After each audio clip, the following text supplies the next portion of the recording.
प्रेम से बोलिए राधे राधे। भगवान श्री कृष्ण का जन्म कहाँ हुआ ये हम सभी जानते हैं, लेकिन भगवान श्री कृष्ण से जुड़ी पूरी कहानी हम में से बहुत से लोग नहीं जानते। आप वीडियो को स्किप किए बिना लास्ट तक बने रहिए। भगवान श्री राधे कृष्ण की ये पावन कथा को आप आत्मसात कीजिए। अगर आप ऐसी और भगवान की कथाओं को सुनना चाहते हैं तो आप वीडियो को लाइक और चैनल को सब्सक्राइब जरूर कीजिएगा। भगवान श्री कृष्ण की यह जीवनी हमेशा हम सबके रोंगटे खड़े कर देती है, क्योंकि यह कहानी हमें बता रही है कि भगवान श्री कृष्ण को अपने सच्चे भक्तों से कितना प्यार है, चाहे उनका धर्म और जाति कुछ भी हो। कहानी में हमने भगवान श्री कृष्ण के संपूर्ण जीवन के बारे में बताने की कोशिश की है। चलिए आगे बढ़ते हैं और भगवान श्री कृष्ण के इस पावन कथा को साचे हृदय से आत्मसात करते हैं। परयुग में मथुरा के राजा उग्रसेन थे। पुत्र का नाम कंस था और उनके पुत्री का नाम देवकी थी। का बहन देवकी का विवाह वसुदेव जी के साथ हुआ था। दिन कंस ने आकाशवाणी सुना कि देवकी जी के 8वें पुत्र द्वारा वह मारा जाएगा। बचने के लिए कंस ने देवकी जी और वसुदेव जी को मथुरा के कारागार में डाल दिया और साथ ही अपने पिता को भी कारागार में डालकर स्वयं मथुरा का राजा बन गया। भगवान श्री कृष्ण का जन्म भाद्रपद मास में कृष्ण पक्ष में अष्टमी तिथि रोहिणी नक्षत्र के दिन रात्रि के 12 बजे हुआ था। कृष्ण का जन्मदिन जन्माष्टमी के नाम से भारत, नेपाल, रूस सहित विश्व भर के सभी देशों में मनाया जाता है। भगवान श्री कृष्ण का जन्म मथुरा में कंस के कारागार में हुआ था। भगवान श्री कृष्ण के पिता का नाम वासुदेव और माता का नाम माता देवकी थी। भगवान श्री कृष्ण उनके 8वीं संतान थे। भगवान कृष्ण का जन्म हुआ तब कारागृह के द्वार स्वतः ही खुल गए और सभी सिपाही निद्रा में थे। वासुदेव के हाथों में लगी बेड़ियां भी खुल गई। वासुदेव अपने पुत्र को लेकर कारागृह से निकल पड़े। कुल के निवासी श्री नंद बाबा जी की पत्नी श्री मैया यशोदा जी को भी संतान का जन्म होने वाला था। वासुदेव जी अपने पुत्र को श्री मैया यशोदा जी के पास रखकर उनकी संतान को लेकर मथुरा चले आए। अपनी बहन देवकी के सभी बच्चों को मारने की व्यवस्था करता है। कंस इस नवजात शिशु को मारने का प्रयास कर रहा था, तब शिशु बालिका हिंदू देवी दुर्गा के रूप में प्रकट होती है तथा उसे चेतावनी देते हुए कि उनकी मृत्यु उसके राज्य में आ गई है। भगवान के एक बहन और एक भाई थे। भगवान भाई का नाम बलराम और बहन का नाम सुभद्रा थी। जन्म के कुछ समय बाद ही कंस द्वारा भेजी गई राक्षसी पूतना का वध किया। के बाद शक्तासुर, तृणावर्त आदि राक्षस का वध किया। में गोकुल छोड़कर नंद गांव आ गए। वहां पर भी उन्होंने कई लीलाएं की, जिसमें गोचारण लीला, गोवर्धन लीला, रास लीला आदि मुख्य है। वहां श्री कृष्ण ने स्नान करती गोपियों के कपड़े चुराकर उन्हें एक सिख दिया था। भगवान श्री कृष्ण ज्यादातर समय अपने प्रिय सखी राधा के साथ बिताना पसंद करते थे। साथ खेला कूदा, रास रचाए। इतना ही नहीं, श्री कृष्ण जी ने सबसे ज्यादा बंसी श्री राधा जी के कहने पर बजाई। राधा कृष्ण का प्रेम ऐसा था जिसकी आज भी मिसाल दी जाती है। श्री कृष्ण ने श्री राधा जी से शादी नहीं की। राधा कृष्ण के इतने गहन प्रेम के बाद भी राधा कृष्ण के वियोग का समय भी अब आ गया था। एक दूसरे से बहुत प्यार करने के बाद भी दोनों की मिलान नहीं हो पाया। वह कृष्ण के वियोग के समय राधा की आयु 12 वर्ष एवं कृष्ण की आयु 8 वर्ष थी। कृष्ण का प्रेम में कोई शारीरिक आकर्षण नहीं बल्कि आध्यात्मिक था। और कृष्ण जब आखिरी बार मिले थे तो राधा ने कृष्ण से कहा था कि भले ही वो उनसे दूर जा रहे हैं, लेकिन मन से कृष्ण हमेशा उनके साथ ही रहेंगे। उन्हें वृंदावन में सभी से विदा लिया और अक्रूर जी श्री कृष्ण व बलराम को मथुरा लेकर आए, जहाँ कंस ने कृष्ण के प्राणांत की योजना बना रखी थी। कृष्ण ने इसी समय मामा कंस का वध किया और मथुरा वासियों को उसके आतंक से मुक्त करा दिया। कृष्ण ने अपने नाना उग्रसेन को मथुरा का राजा बनाया और अपने माता पिता से मिले। भगवान श्री कृष्ण जी ने किया मामा कंस का वध। भगवान श्री कृष्ण जी ने विश्वकर्मा जी की मदद से द्वारका नामक एक नई नगरी स्थापित की। समय आया जब भगवान कृष्ण मथुरा छोड़कर द्वारका में एक नया नगर बसाया। कृष्ण की इस नगरी का नाम द्वारका था। द्वारों का शहर होने के कारण इस नगर का नाम द्वारका पड़ा। कृष्ण का विवाह। कृष्ण के पहली पत्नी देवी रुक्मिणी थी। रुक्मिणी अपनी बुद्धिमता, सौंदर्य और न्यायप्रिय व्यवहार के लिए प्रसिद्ध थी। रुक्मिणी जी का पूरा बचपन श्री कृष्ण की साहस और वीरता की कहानियां सुनते हुए बीता था। देवी रुक्मिणी को कृष्ण से प्रेम हो गया था। देवी रुक्मिणी विदर्भ के राजा भीष्मक की पुत्री थी। रुक्मिणी जी का भाई का नाम रुक्मी था और वो अपनी बहन का विवाह शिशुपाल से करना चाहता था। रुक्मिणी ने प्रेम पत्र लिखकर ब्राह्मण कन्या सुनंदा के हाथ श्री कृष्ण के पास भेज दिया। उन्हें रुक्मिणी का प्रेम पत्र मिला तो प्रेम पत्र पढ़कर कृष्ण को समझ आया कि रुक्मिणी जी संकट में हैं। तब कृष्ण ने रुक्मिणी जी का अपहरण करके विवाह किया था। के बाद भगवान श्री कृष्ण ने सत्यभामा, जामवंती, कालिंदी, मित्रवृंदा, नागनजती, भद्रा और लक्ष्मणा से शादी किया था।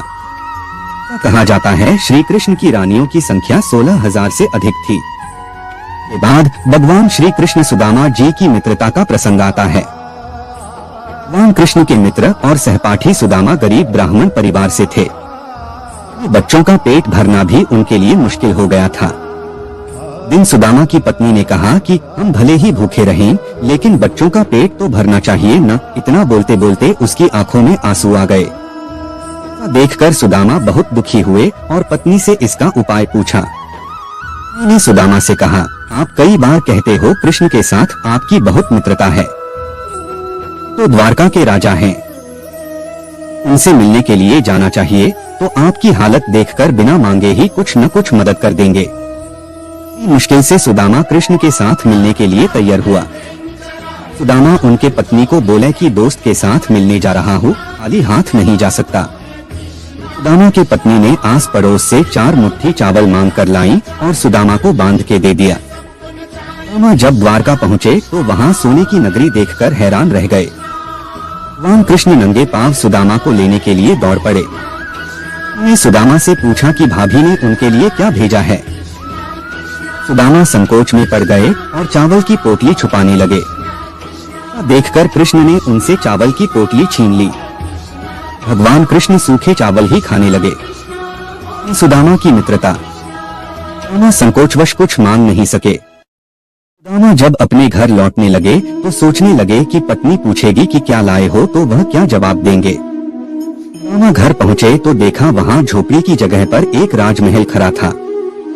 राजमहल से उनकी पत्नी बाहर आई। सुदामा से कहा, देखा आपकी मित्र ने हमारी गरीबी दूर कर हमारे सारे दुख लिए। कृष्ण ने किया शिशुपाल का वध। कृष्ण अपने पिता वासुदेव जी की बहन अर्थात अपनी बुआ के घर गए। तब श्री कृष्ण की बुआ ने उनसे वचन लिया कि वे शिशुपाल का वध नहीं करेंगे। बुआ को भी दुखी नहीं करना चाहते थे, अतः उन्होंने वचन दिया कि वे शिशुपाल की 100 गलतियां क्षमा कर देंगे, परंतु 101 भी भूल पर वे उसे अवश्य दंडित करेंगे। भारत काल में राजकुमार युधिष्ठिर के युवा राज्याभिषेक के समय शिशुपाल श्री कृष्ण को अपशब्द कहे जा रहा था, लेकिन अपनी बुआ को दिए वचन के लिए कृष्ण चुप थे। लेकिन शिशुपाल अपमान किए जा रहा था। काम करते करते उसे ज्ञात नहीं रहा कि कितने पाप किया, और 100 अपशब्द पूरा होने के बाद जब 101 अपशब्द कहा तब भगवान श्री कृष्ण ने अपने सुदर्शन चक्र का आह्वान किया और इससे शिशुपाल का वध कर दिया। भारत के युद्ध में भगवान श्री कृष्ण पांडवों के पक्ष में थे। महान युद्ध पर श्री कृष्ण अर्जुन के सारथी बने थे। युद्ध में पांडव और कौरवों का आमना सामना हुआ था। भारत युद्ध 18 दिन तक चला था और अंत में जीत पांडवों की हुई थी। कहा जाता है कि महाभारत 3 कृष्ण थे, जानिए पूरा सच। भगवान श्री कृष्ण ने अश्वत्थामा को श्राप दिया। भारत युद्ध के अंत होने के बाद दुर्योधन के कहने पर अश्वत्थामा ने नींद में सोते पांडव पुत्रों को धोखे से मार दिया, तो पांडव और भगवान कृष्ण अश्वत्थामा का पीछा करते हुए महर्षि वेदव्यास के आश्रम में पहुँचे। अश्वत्थामा ने पांडवों में ब्रह्मास्त्र से आक्रमण किया। देखकर अर्जुन ने भी अपना ब्रह्मास्त्र छोड़ दिया। ऋषि व्यास ने दोनों ब्रह्मास्त्र को टकराने से रोकने के लिए अश्वत्थामा और अर्जुन को अपने अपने ब्रह्मास्त्र वापस लेने को कहा। दोनों ब्रह्मास्त्र अगर टकरा जाते तो पृथ्वी का विनाश निश्चित था। अर्जुन ने अपना ब्रह्मास्त्र वापस ले लिया, लेकिन अश्वत्थामा ने अपने ब्रह्मास्त्र की दिशा अभिमन्यु की पत्नी उत्तरा के गर्भाशय की ओर बदल दी। देखकर भगवान कृष्ण क्रोधित हो गए। अपनी सुदर्शन चक्र से अश्वत्थामा के माथे पर लगी मणि को निकाल दिया, जिससे उसके माथे पर एक घाव हो गया, और कृष्ण ने अश्वत्थामा को श्राप दिया कि तुम 3000 साल तक इस धरती पर भटकते रहोगे। तुम्हारे शरीर से बदबूदार घाव की गंध निकलेगी। ये तुम मनुष्यों के बीच नहीं रह पाओगे। तुम्हें पानी के लिए पूछेगा भी नहीं। हरि ने दिया था यदुवंश के नाश का श्राप। 12 दिन चले महाभारत के युद्ध के अंत में पांडवों की जीत हुई और कौरवों के समस्त कुल का नाश हुआ। हस्तिनापुर में युधिष्ठिर का राजतिलक हो रहा था। माता गांधारी ने महाभारत युद्ध के लिए श्री कृष्ण को दोषी ठहराते हुए श्राप दिया कि जिस प्रकार कौरवों के वंश का नाश हुआ है, ठीक उसी प्रकार यदुवंश का भी नाश होगा। हरि ने दिया था यदुवंश के नाश का श्राप।